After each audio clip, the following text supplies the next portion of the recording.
Long fall, had a long break over the fall, came back this spring. We've scrimmaged quite a bit against ourselves. It was nice to play an outside game with the alumni. We had a great turnout with the alumni game. We had over 70 players come back, former players, and I want to thank them, first of all, for all the support that we have from our alumni, but also the guys that played in the game. We had a number of guys, big league guys, former big league guys, and again, current minor league guys, but you know, most of the guys played 9 innings, which you don't see very often. They stuck around and played all 9 innings, which is really beneficial to our team because we're trying to get ready. And opening day is right around the corner. It's Friday night. We open up with Penn State, which is a Power 5 team. One of our former players and coach, Rob Cooper, is the head coach at Penn State.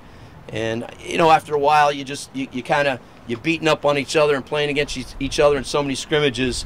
I know our guys are looking forward to playing outside competition. That's what's so nice about the alumni, along with seeing so many guys come back and having some fans in the stands. But it'll be a little more crowded come Friday night, and I know our players are looking forward to it. We're very excited.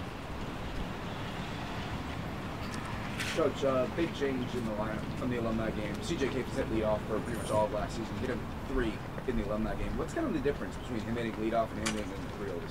Well, I don't know. That was the lineup for that particular game, and it could be the lineup Friday. I still, talking with, Lopes earlier today, and I'm still kind of tinkering my head exactly what is going to take place with our lineup. The key is going to be the leadoff guy. That's the first guy you put on paper. We think Dario Gomez can possibly be that guy. CJ, we know, certainly handled it very well last year, but you're going to have somebody do that, handle that responsibility, which is huge, the leadoff guy, and set the table. And not only that, the 2-hole hitter. Eddie did that a lot for us last year, Villegas, and if those guys can do it, well, you'd like to have your best guys up with those guys on base. But you can look at it the other way around, too. You want to have your best guys up as many times as possible, hitting CJ, who's arguably our best hitter.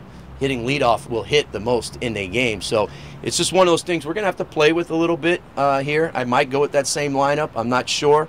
But, having CJ and Yo-Yo hit together does interest me a lot, excites me. I think that's something that can help be beneficial to both guys and our team. So we'll just have to wait and see. Gino, do you have a feel for what you have as a team this year? Are you pretty sure what you have, or are you still up in the air about it? I think you're always kind of a little up in the air. I don't think you ever know for certain 100% exactly what you got. Every year has its own identity. I'm not sure we thought we were going to be as offensive last year as we were, and we were pretty offensive. We think we have the guys in place that can score runs. The pitching guys, they got to prove themselves. We know one of the things that was one of our weaknesses last year was certainly having some efficiency from our rotation. Carson Palmquist was dominating when he was on, but consistently we didn't get efficient outings, not only from him, but then our 2 and 3. That's going to be very, very important for the success of our team. We think we have the guys to do that, but they got to, at the end of the day, they got to prove it. They got to produce, and they got to be consistent. So that, having said that, do you go in with a certain feel, like a style you want to play, and then it might be different when everything kicks off? Yeah, I mean, it always changes. I want to try to run a little bit more, but running in college has gotten so hard. Teams do such a great job, even more so than pro ball, of guys slide stepping and picking and being quick to the plate and changing their times. It's a major emphasis, I'm sure, with a lot of college coaches and trying to slow the running game down. But it doesn't mean we have to steal bases, by the way. Just be a good base running team. I do think we have some guys that can run and base run well and can help us score runs. At the end of the day, that's the end of the game, is which team scores the most runs. And we could have used a few at the end of last year, certainly. So I'd like to think, yeah, the identity of the team is we got some guys in the middle lineup that can hit for power. We got some guys throughout the lineup that can run a little bit. We don't have too many buffaloes, as we would call them, in the lineup. Maybe a couple, but not too many. I'd like for the identity of our team to be our starting rotation sets the tone for this team that can go deep in the game, 6-7 innings, and turn it over to our bullpen, which we feel good about, and we have arguably the best closer in the country. Gino, do you have your weekend rotation set up yet? I do, but I'm not announcing other than Friday and our closer. Penn State came out with their Friday night guy and will not let us know about their other pitchers, so I'm not going to announce other than Gage Zeal will start Friday night, and our closer will be Andrew Walters. Walt. And just in kind of the same vein, obviously you don't have to name guys, but like losing Carson, losing Jake, you know, are tough standing rotations. Who do you see being potential guys who can step up to fill those roles? Yeah, so some of the guys that have been battling in the rotation, which we had about 7 guys, I want to say, and then we've kind of brought it down a little bit. Walt was one of them, by the way, but he's back in the closing role would be Ligon, Rosario, Chestnut, you know, Rafe Schlesinger was kind of there, but we had a couple injuries, which you might ask me about. We lost 2 guys for the year, had season-ending arm injuries, and they're both left-handed. So JD and I, that, you know, could change our, you know, our philosophy there with Rafe, because we got to have some lefties in the pen, and so he was a guy that was kind of looked at as possible starter, but now we're looking at him being in the bullpen. So who were the guys who suffered the? Pardon? Who were the guys who suffered? Yeah. So our first guy was Ashton Crowther. He's a high school kid from the Central Florida area, Lakeland area, I think. And then the other one was a junior college transfer named Miles Caba. He was from South Florida Community College. So both guys, unfortunately, went down and had surgery the same day, which was last week, I believe. So, yeah, they're out for the year. Tommy John? Tommy John, yeah. What are some potential challenges you expect to face against Penn State this weekend?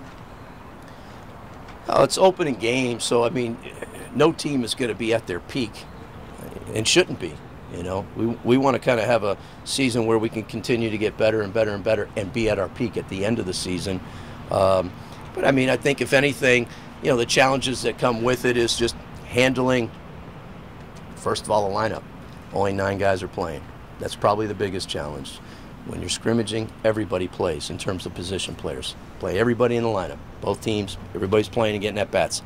Now you have 9 guys. That's why the alumni game is good for one reason there, too, also, is you put up one lineup. Now, I try to play everybody, which we did as the hitters are concerned, but the starting lineup, you know, and that's the case come Friday night. There's going to be a starting lineup, and not everybody is going to play in the game. Not all 19 hitters, and, of course, not all pitchers always pitch anyways, but so that's one of those things that players are going to have to handle and deal with. And it's a saying that Coach Morris used to say that I agree with 100% is the players make out the lineup.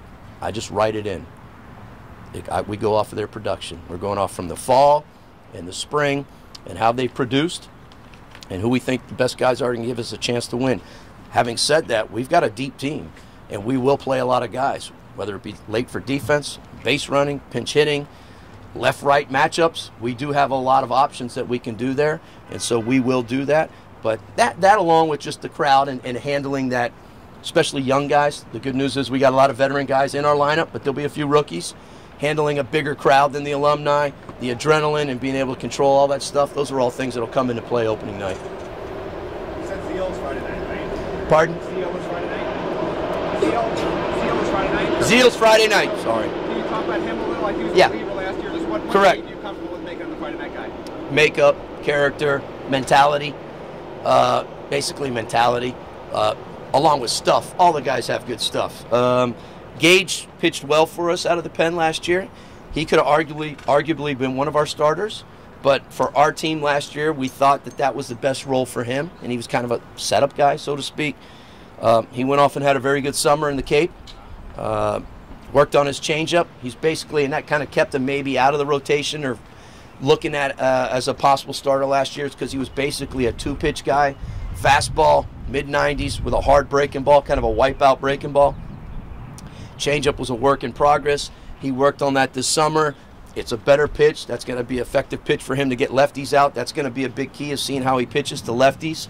But he's got that bulldog mentality, and he's just a mentally tough kid that we think can handle that spot as a Friday night guy. Coach, we just saw the weight room downstairs. Can you talk a little bit about how that's kind of helped the continuity or the consistency of preparation in the offseason for this program leading into this week? Well, the weight room is so important for the development of all the players, obviously, and their bodies and getting stronger and faster and more flexible and everything that goes with it, powerful.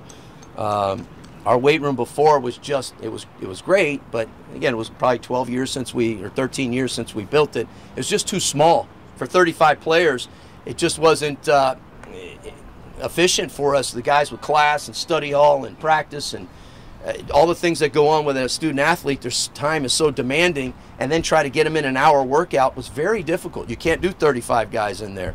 Nor do we want to, but it would be 5, 6 guys in that small weight room. Well, now you saw, sure, if you went in there, we can get a lot more guys in there. We can get more things done. It allows us obviously more space, but now we got a lot of new equipment. And with time and everything, there's always updated technology. Weight room is no different, maybe more so than anything. The weight room seems, I walked in there the other day and then I looked around and I went into the workout and I looked around and said, I don't even know what to do in here, and I walked out because things have just changed over time. But it's huge for our program, huge for the development, most importantly, and then secondly for recruiting. When a recruit comes by and walks in that weight room and sees that, because they spend a lot of time in the weight room, a lot of time. I think that's just going to be huge for our program. We'll do a few more for Gino. We went in there after shakes and pizza. After shakes, that's a good time to go in there. Gino, as far as midweek guys, who are you thinking possibilities are? Yeah, I don't know that. It's all those guys that I mentioned, Susan, pitchers that I just mentioned. So it's all those guys are battling to be in the rotation and be our 4th guy, which would be our midweek guy. Is Carrier 100%? Zoe is 100%, and yep, no issues with him, so he's full go. Yep. Gino, just going back to Gomez, what does he give you in that leadoff spot that kind of stands out for you? Well, he's a mentally tough guy. You hear me saying that a lot because that's what it takes to win here. And he's kind of an old school. That kind of goes hand in hand, old school and mentally tough. But, you know, he's hit at a high level, at the D1 level, and been successful. And so he's a guy that's he's a tough guy to pitch to. He's going to hopefully be a guy that goes deep into counts, guy that gets on base. He can use the whole field hitting. He can run. He's excellent in the outfield. I know this doesn't go to your question of being a leadoff guy, but I tell you, he's really, really good in center field, and he can throw the ball. He's thrown a number of guys out in a short period of time, which is great. I wouldn't be surprised if he has a number of putouts or assists in the outfield position, but we just think from a standpoint of he's one of our 2 fifth-year guys, so he's one of our older players on the team that's got experience, and it takes a certain kind of mentality to be the leadoff guy, and we just think he's that kind of guy. You mentioned a lot of your players have been mentally tough. We talked about James being mentally tough, Dario being mentally tough. Does that feel like a theme of this year's team? They're a lot more mentally tough than they were. It better be. It better be. If we want to go to Omaha, the team needs to be, as a team, mentally tough as any team in the country. If we want to get back to Omaha, just to me, that's the biggest thing probably that's keeping us from getting there. We just got to be mentally tough as a team. Coach, what stands out to you most about the ACC this year, with so many teams successful in the regular season and the conference last year? I don't know if it's any different. I mean, it's still very competitive. Every team is really good. I think the same team. I mean, look, you know, for years, Notre Dame was not one of the teams you looked at as one of the top teams in our conference, and they go to Omaha last year, and the year before they went to the Super Regional, had a good year, and so it's just very, very competitive, up and down the whole conference. Anybody can beat you on any given day. Look, in our sport, it doesn't matter. I mean, Mississippi got in as the 64th team. What sport does the 64th team get into the tournament and win the national championship? You guys might know that answer. I don't know that answer. I know it doesn't happen in basketball. I don't know what other sports have 64 in their tournament, but baseball is just it's a unique sport. Our conference happens to be one of the better ones in the country. We beat up on each other. I don't know if that's good or bad. You would think that hopefully prepares us for the end of the season, but man, we play the Gators every year out of conference, and we're playing in the state of Florida. Most of our out-of-conference midweek games are in state Florida schools. So, you know, we'll play one of the tougher schedules in the country like we always do. We just got to take care of business. Awesome. Thank you, Gino. Okay. Thank you.